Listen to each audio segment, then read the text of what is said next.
parte ng kasaysayan ng ating bansa ang konkretong isla na El Fraile sa gitna mismo ng Manila Bay. Isa ito sa mga naging depensa ng ating bansa noong panahon ng digmaan. Pero makalipas ang ilang dekada, tila nalimutan na ito. Narito po ang report. Sa mga libro ng kasaysayan, palaging sinasabi na ang isla ng Corregidor sa Bataan ang huling bumagsak sa kamay ng mga Hapon. Pero ang hindi alam ng karamihan, may isa pang isla na handang lumaban hanggang sa huli. Ito ang El Fraile, isang konkretong isla sa gitna ng Manila Bay. Itinayo noong 1909, dito matatagpuan ang pinakamalaki at pinakamakapangyarihang kanyon sa Pilipinas noong panahon ng Hapon. Mas matibay at mas malakas kesa sa mga kanyon ng Corregidor. 35 feet ang taas ng pader nito.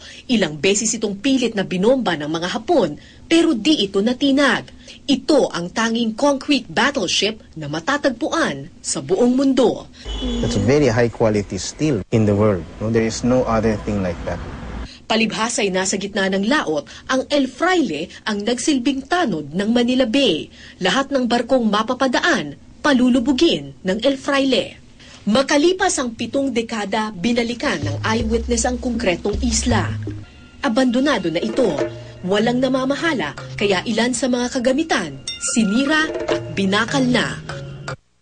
Ito plano to ng noong 1929. Sabi, 2 6-inch guns.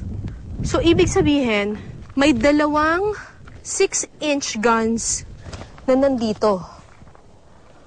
Wala na tayong makita ni isa. Ang El Fraile ay isang mahalagang parte ng ating kasaysayan.